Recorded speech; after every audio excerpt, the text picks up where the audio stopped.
Hey everyone, welcome to another video. Remember, if you love film, gaming, or television content, please consider clicking that subscribe button because it is time to talk about one of my most anticipated films from the Brisbane International Film Festival, and that is the new film from director Todd Field, Tar. So, let's get into it.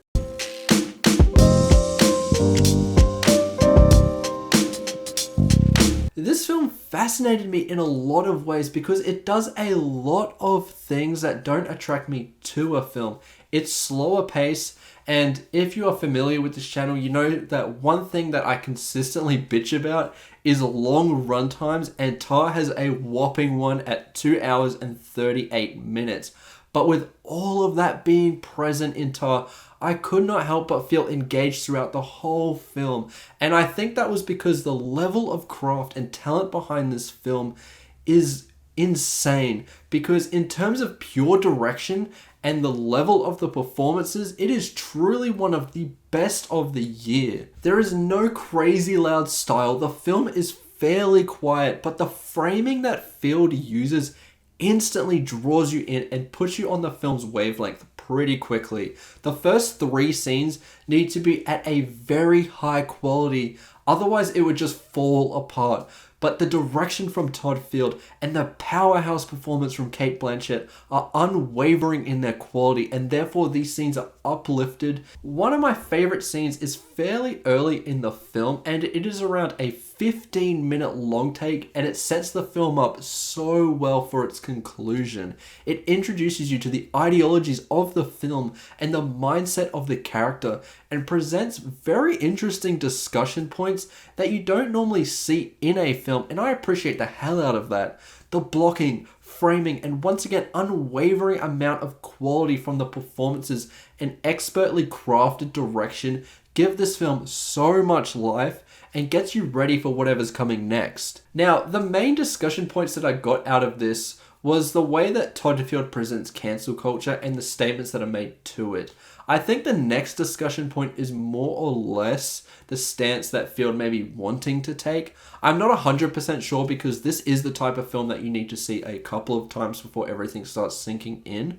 But I think the stance is that it takes a great deal of maturity to separate art from the artist. Despite the fact that we may not like a person or that they are objectively a pretty bad person, that does not mean that we cannot appreciate the art that may come from them.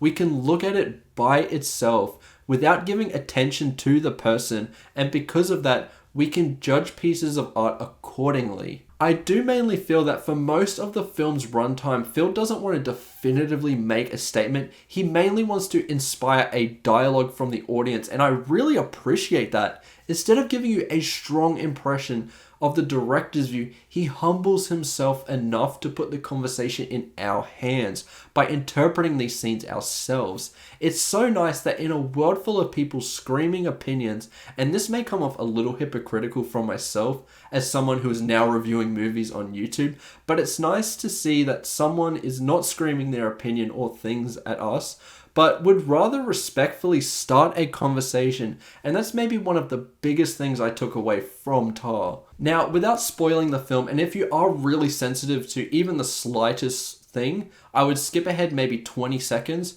I just want to say that the final scene leaves you on a real bittersweet moment. I won't go further than that because this is a film I would like for you to discover for yourself. But man, it is a scene where I just sat there and just pondered the film's themes. Now, if you are going into this expecting answers or having things spelled out for you, you will hate this movie because it wants you to constantly think and ponder the film's themes. There are conversations on whether this is a masterpiece or if it's really inaccessible, and I think both sides are right in a lot of ways. Its themes, pure direction, and performances are masterful. But yes, this does not give you answers. It is slower and methodical with its pacing. So I do think, yes, some people are going to come out of this thinking it was boring or pointless. I don't necessarily think that myself, but I'm only one person. I think this was a riveting film that is a must watch, but I can't say everyone will like this because they won't. I think what may really add to the inaccessibility of this film is the fact that it utilizes a lot of musical language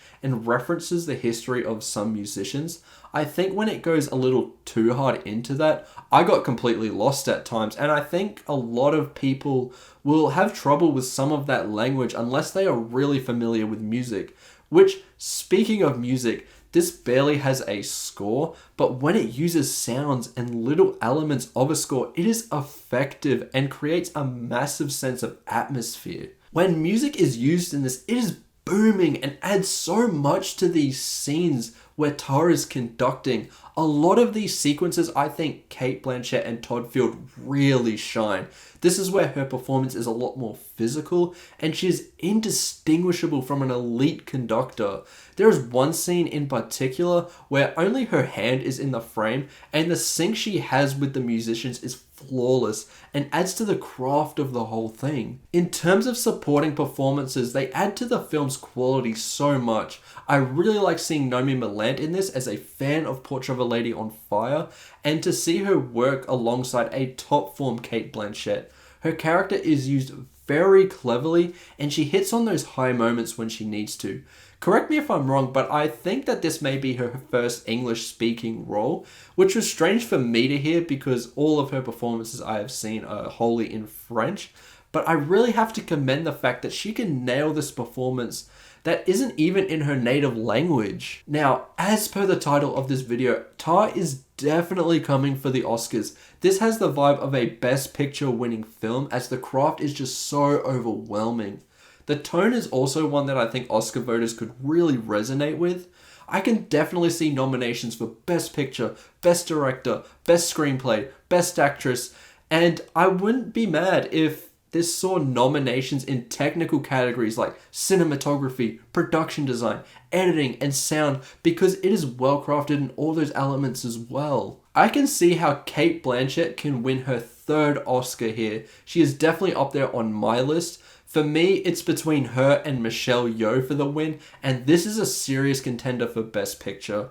For me, it's between this, The Fabelmans, which from the trailer just looks like one of those Oscar compilation movies, and Everything Everywhere All at Once has a solid shot as well. I also think Babylon is in the mix, but right now Tar definitely belongs up there for me. Who knows though, because last year there were some really good choices for Best Picture and they picked maybe the most boring, uninspired choices to get nominations and wins. Bad idea. Bad idea. Overall, Tar is a hard film for me to have a definitive opinion on yet because it is complex and leaves you with a lot to ponder on, but I can definitely say that I love this film. I love the discussion that this inspired and the overwhelming amount of craft behind this. I think to be on the conservative side of things, I'm going to give Tar a 4.5 out of 5. I do really want to give this a 5, but there were scenes that I wasn't on the same wavelength as, and it kind of pulled me out of a scene or two. So I really have to just knock it down a little. But man, I highly recommend this film and I encourage you to really ponder what this film is trying to say because it makes the whole experience that much better. Anyway, thank you for watching this video. Tell me what you think about Tar in the comments down below. This is definitely one of my favorite films of the festival so far. The next film I'll be covering will be She Said, which I have actually seen that film now as I am a day behind on reviews right now. But definitely look forward to that video coming soon. Remember to like and subscribe and I'll see you in the next one. Goodbye.